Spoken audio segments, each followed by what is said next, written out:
เขาเดี๋ยวมาเฮ็ดเขาเฮ็ดยาวอันนี้ซุปมิโซะของญี่ปุ่นของญี่ปุ่นเนาะนี่ซุปมิโซะแล้วก็แฮมเบอร์เกอร์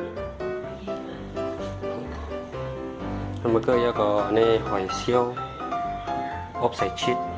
พาสเลย์บาดันเนี่ยสามอย่างเกี่ยวในแล้วก็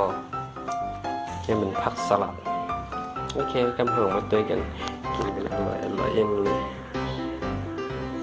เรื่องกินได้ย่อมผ่าให้เขากินไม่ใช่กำลังง่ายกันแท้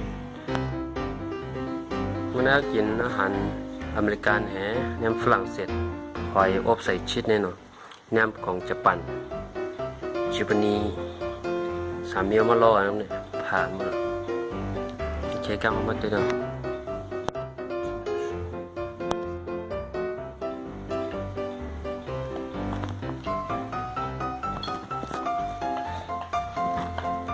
ตัวนี้เปลี่ยนผักฟูเข้ามาจิ้มด้วยหอยเนี่ยนั่งกันเนาะหอยเนี่ยมีชีสเหเอาพาสลีย์เหเอาดังเนยบาดันชีสหอยเชลล์อบหอยเหมือนคุ้ม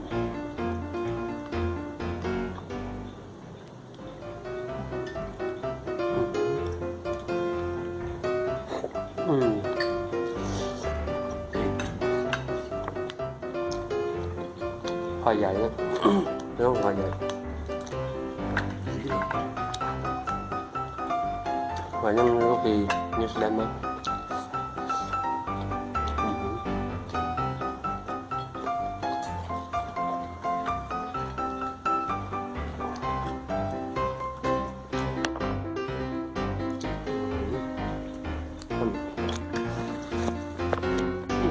có chuyện này đấy hàn thăng này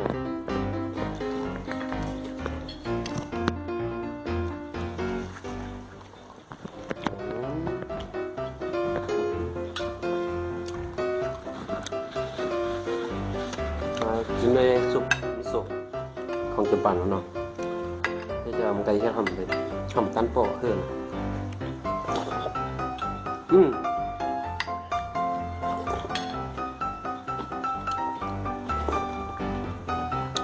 xem nào thấy tụi nó món xem nào mấy số này mình tụi nó tao kêu này còn kỳ nữa kinh hoái nhập xuống nhầm hoái của bạn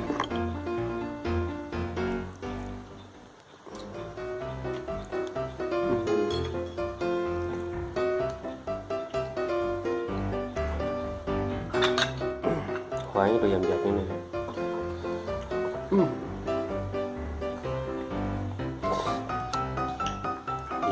cực hoái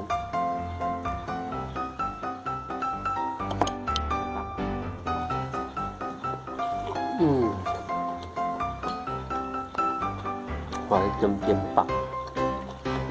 còn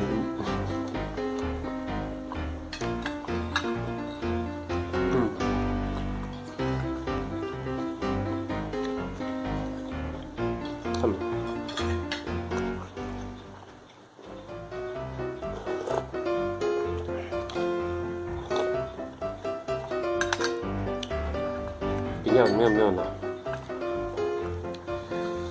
ở New Zealand mới sắm tốt gia đình Việt Nam thì vẫn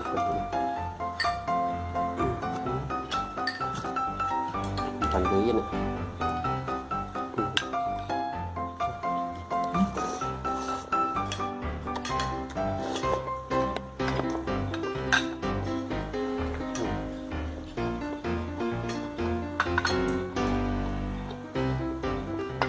ลูกหมู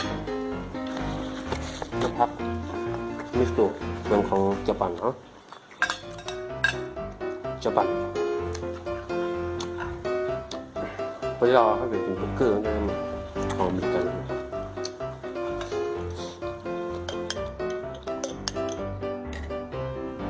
มัสตาร์ดใส่ตรงนี้ใหญ่เพราะใส่ทำนะมัสตาร์ดไม่ได้เจียมใช่ไหม nhập có cái quên để sống trên kia mà chấm cửa nhiều hâm kịp hot spice ok mà chăm đây nào để sẽ hot chili nữa biết đi nữa được tí nữa này nếu